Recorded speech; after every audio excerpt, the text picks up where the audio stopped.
हाँ जी, तो कैसे हैं आप लोग। चलो हमने देखो डिस्कस किया था लास्ट क्लास में अपने किसके बारे में, एनपीओ सिलेबस के बारे में, ठीक है। जिसमें था एनपीओ था, रिटायरमेंट था, डेथ था, डिसोल्यूशन था, उसके बाद आपका बुक 2 से इशू ऑफ डिबेंचर था, बुक 3 से आपका कॉम्परेटिव और कॉमन साइज स्टेटमेंट था और बैलेंस शीट था, और लास्ट क्या था, कैश फ्लो स्टेटमेंट। ठीक है जी। आज हम बात करते हैं इनमें से ही एक टॉपिक की जिसका नाम है क्या, बताओ जी, जिसका नाम है एनपीओ। सुना हुआ है? हाँ, एनपीओ बोले तो sir non profit organisation, non profit organisation या फिर नॉट फॉर प्रॉफिट ऑर्गेनाइजेशन। आपकी बुक में लिखा है नॉट फॉर प्रॉफिट ऑर्गेनाइजेशन, बात एक ही है। एनपीओ बोलो या फिर नॉट फॉर प्रॉफिट ऑर्गेनाइजेशन बोलो, बात बराबर है। सर ये नॉन प्रॉफिट ऑर्गेनाइजेशन और नॉट फॉर प्रॉफिट ऑर्गेनाइजेशन, नाम से ही पता चल रहा है कि ये वो ऑर्गेनाइजेशन जो किसके लिए काम नहीं करती, प्रॉफिट के लिए काम नहीं करती। यानी कि इनका जो मेन मोटिव है, भैया साफ बोल रहा हूं, देख लेना ध्यान से, ये प्रॉफिट के लिए काम नहीं करती। इसका मतलब इनका मेन मोटिव क्या है, नॉट टू अर्न प्रॉफिट। अच्छा, नॉन प्रॉफिट ऑर्गेनाइजेशन मतलब मेन मोटिव क्या है, not to earn profit. Profit कमाना मेन मकसद नहीं है सर। कुछ काम ऐसे होते हैं जो करें चाहे ना चाहे फिर भी हो जाते हैं, इनको भी क्या है ना, प्रॉफिट कमाना मोटिव नहीं है, बट सब इनकम तो इनको होती है, कुछ इनकम भी होती होगी, कुछ एक्सपेंडिचर भी होते होंगे। तो यहाँ पे नॉन प्रॉफिट ऑर्गेनाइजेशन को अकाउंटिंग की रिक्वायरमेंट क्यों पड़ी, सबसे पहले इसके बारे में बात करते हैं। देखो जी, इनके भी क्या है, बहुत सारी ट्रांजेक्शन्स होती हैं भाई। इनका काम है सोसाइटी की हेल्प करना, सोशल वेलफेयर करना, सोसाइटी की मदद करना, ठीक है। तो इसमें कौन कौन आते हैं सर, पहले ये बता दो, आप बताओ। ये भाई साहब कह रहे हैं कि सर इसमें आते हैं स्कूल, कॉलेजेस, हॉस्पिटल्स, बिल्कुल सही। तो एग्जाम्पल में आप लिख सकते हो स्कूल, कॉलेज, हॉस्पिटल और क्लब, बिल्कुल सही, क्लब एक्सेट्रा। ये क्या हो गए, इसके एग्जाम्पल्स हो गए, किसके, एनपीओ के। ठीक है जी। तो एनपीओ के जो एग्जाम्पल्स हैं वो क्या है, स्कूल हो गया, कॉलेज हो गया, हॉस्पिटल हो गया, क्लब हो गया एक्सेट्रा। ठीक है, ये सब क्या है, ये प्रॉफिट के लिए काम नहीं करती है, किसके लिए काम करते हैं, लोगों की हेल्प करने के लिए। ठीक है जी। क्या कैसा, इनको तो सबसे ज्यादा प्रॉफिट होता है भैया, प्रॉफिट नहीं बोलेंगे उसे, ठीक है। होता है, ठीक है, वो अलग बात है, कह रहे हमारा स्कूल तो बहुत प्रॉफिट कमाता है। भैया स्कूल की बात नहीं कर रहे, पर्सनली मत जाओ, हम बता रहे हैं ये जो काम करते हैं ना, वो किसके लिए करते हैं, सोसाइटी के लिए। अब आप लोगों को शिक्षा देने के लिए काम कर रहा है आपका स्कूल, नालायक। ठीक है जी। आगे बात करते हैं किसकी, अकाउंटिंग की। सर देखो, जो यहाँ पे अकाउंटिंग रिकॉर्ड्स तो इनको भी रखने पड़ेंगे, ठीक है ना। अकाउंटिंग रिकॉर्ड्स यहाँ पे लिखता हूं मैं, अकाउंटिंग रिकॉर्ड्स, जो इनकी अकाउंटिंग हमें करनी है वो करनी है किसके लिए, रिकॉर्ड्स रखने के लिए। भाई पैसा आता है, पैसा जाता है, इनको भी क्या है, प्रॉफिट नहीं, प्रॉफिट वर्ड यूज नहीं करेंगे, क्या करेंगे, प्रॉफिट की जगह पे सरप्लस और डेफिसिट। होता क्या है बाद में बात करेंगे, ठीक है।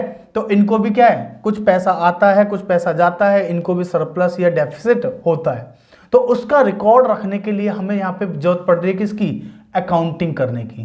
तो हम पढ़ रहे हैं यहाँ पे accounting for not for profit organisation. क्या पढ़ेंगे, नॉट फॉर प्रॉफिट ऑर्गेनाइजेशन की अकाउंटिंग, ठीक है। और यही आपके चैप्टर का नाम है, ठीक है, accounting for not for profit organisation. अच्छा सर, सबसे पहले ये बताइए, आप बताओ मुझे कि जो नॉट फॉर प्रॉफिट ऑर्गेनाइजेशन है ये क्या है, क्या ये एक कंपनी है, नहीं, ये है एक सेपरेट लीगल एंटिटी। अच्छा सर, सेपरेट लीगल एंटिटी है, इसका मतलब इसको भी क्या करते होंगे लोग, ओन करते होंगे। जैसे अब भाई मान लो मेरा बिजनेस है, मैं अपने बिजनेस का कौन हूं, मालिक। तो क्या एनपीओ का भी कोई मालिक होता है, नहीं। ये प्रमोट वर्ड यूज करूंगा मैं यहाँ पे, हाँ, प्रमोट की जाती है। देखो हिंदी में नहीं लिख रहा हूं, पर हाँ ये आपकी फेवरेट लैंग्वेज है मैसेज वाली।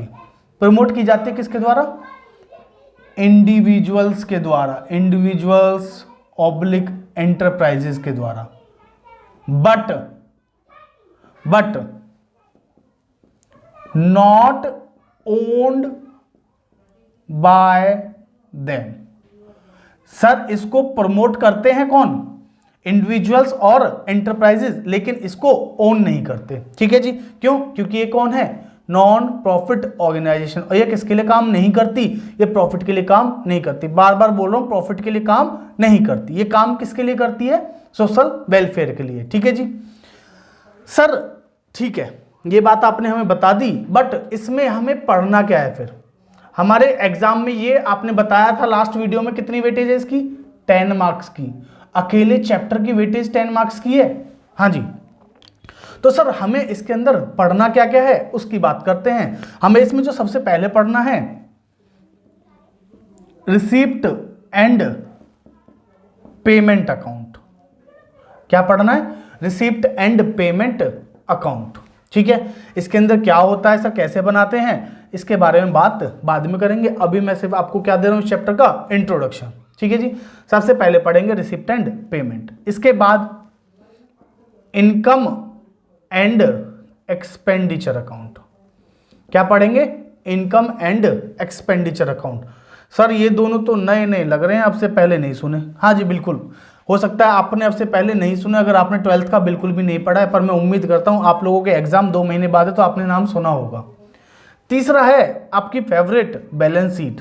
बैलेंस शीट क्या है सर? सर अगर सिंपल भाषा में कहूँ या लेमन लैंग्वेज में कहूँ कि जो बैलेंस शीट होती है ना, वो किसी भी कंपनी की, किसी भी ऑर्गेनाइजेशन की औकात बताती है। औकात से मतलब है उसकी पोजीशन बताती है कि उसके पास कितना कर्जा है, उसके पास कितने की एसेट्स हैं। ठीक है, तो इस नाम से आप भली भांति वाकिफ होंगे और आपने 11th क्लास में इसको बहुत अच्छे से पढ़ा भी होगा। सर वहां हमने पढ़ा था financial statement of sole proprietorship, without adjustment और विद एडजस्टमेंट, बिल्कुल सही। और वहां पे आपने जो पढ़े थे ना विदाउट और विद एडजस्टमेंट, उसमें आपने ट्रेडिंग P&L और बैलेंस शीट पढ़ी थी। सर वो थी एक अकेला व्यक्ति जब बिजनेस करता है, यानी कि एक प्रॉफिट ऑर्गेनाइजेशन होती है वो। बट हम यहाँ पे बात कर रहे हैं, ओ सर सबसे पहले यहाँ काट दो ना इसको, लो जी काट दिया। इनका मेन मोटिव प्रॉफिट कमाना नहीं है, तो हम बात कर रहे हैं नॉन प्रॉफिट ऑर्गेनाइजेशन की। और जो प्रॉफिट ऑर्गेनाइजेशंस हैं वो क्या बनाती थी ट्रेडिंग अकाउंट, P&L अकाउंट और बैलेंस शीट। बट यहां पे बन रहा है receipt and payment account, income and expenditure account और बैलेंस शीट। सर अगर शॉर्ट में बात करूं तो देखो, रिसीप्ट एंड पेमेंट याद करो, बचपन में एक चैप्टर 11th क्लास, हाँ वहां पे एक चैप्टर पढ़ा था, कौन सा? Cash book. तो सर यहां लिख लो सेम एज कैश बुक। ठीक है जी, तो सर इनकम एंड एक्सपेंडिचर भी हमने किसी ना किसी चैप्टर की तरह होगा, बिल्कुल सर सेम एज, बोलो क्या? Profit and loss account. अच्छा, तो सर बैलेंस शीट भी तो किसी ना किसी की तरह होगी, बिल्कुल जी, बैलेंस शीट है सेम एज बैलेंस शीट। ओ कितनी नई बात बताई है सर, भाई बैलेंस शीट तो बैलेंस शीट की तरह ही होती, चाहे प्रॉफिट ऑर्गेनाइजेशन की हो या नॉन प्रॉफिट ऑर्गेनाइजेशन की। क्लियर है जी? देखो जी आपको बता दूं, आपका जो मैक्सिमम मार्क्स का जो क्वेश्चन है इस बार टर्म 2 में, वो है 5 नंबर का। और 5 नंबर में अगर आपसे पूछेगा तो सिर्फ इनकम एंड एक्सपेंडिचर अकाउंट। तो सर बैलेंस शीट हम पढ़ेंगे ही नहीं, बिल्कुल नहीं सर, ऐसा नहीं करेंगे, हम पढ़ेंगे। गलती से अगर CBSE वालों का मतलब दिमाग नहीं कहूँगा, मतलब अगर किसी ने मान लो आपसे 5 नंबर में पूछ लिया, वैसे पूछेगा नहीं, बट फिर भी हम 1-2 क्वेश्चंस करेंगे इसके, बाकी हम करेंगे इनकम एंड एक्सपेंडिचर के अच्छे से। ठीक है जी, तो 5 नंबर का एक क्वेश्चन इनकम एंड एक्सपेंडिचर का। इसके बाद हमें पढ़ना है सब्सक्रिप्शन अकाउंट की। भाई इसके अंदर जो चीजें आती है पहले उन्हें सीखेंगे, उसके बाद इनकम एंड एक्सपेंडिचर सीखेंगे। सर 3-4 टॉपिक बताता हूं, सुन लेना ध्यान से। ठीक है, 3 से 4 नंबर का क्वेश्चन पक्का आएगा, एक क्वेश्चन 2 नंबर का, एक क्वेश्चन 3 नंबर का और एक क्वेश्चन 5 नंबर का, एज पर सैंपल पेपर आना है। जो CBSE ने सैंपल पेपर प्रोवाइड किए आप लोगों के लिए, उसके अकॉर्डिंग अगर बात करूं तो एक क्वेश्चन 2 नंबर का, कितना? 2, एक 3 का और एक 5 का। टोटल इस चैप्टर से 3 क्वेश्चन आने हैं 10 नंबर के। तो इनकम एंड एक्सपेंडिचर का आएगा 5 नंबर का एक क्वेश्चन, 2 नंबर की थ्योरी आ सकती है, और 3 नंबर का जो आएगा वो आएगा या तो फंड बेस अकाउंटिंग का, या सब्सक्रिप्शन का, या फिर आपका आएगा किसका? कंज्यूमेबल आइटम्स की, मतलब अमाउंट ऑफ कंज्यूमेबल आइटम्स की कैलकुलेशन का। ठीक है जी, ये बहुत सिंपल चैप्टर है। देखो अगर आप अच्छे से मेहनत करोगे ना, अभी भी वीडियोस देखो, कंटेंट देखो, इसके बाद हम क्वेश्चंस करेंगे, वो करोगे। अगर अभी भी बहुत टाइम है, अभी अगर अभी भी कर लोगे ना तो 2 महीने बहुत होते हैं। और ये चैप्टर 10 नंबर का, सच बता रहा हूँ, इतना आसान चैप्टर जिसकी कोई हद नहीं। ठीक है जी।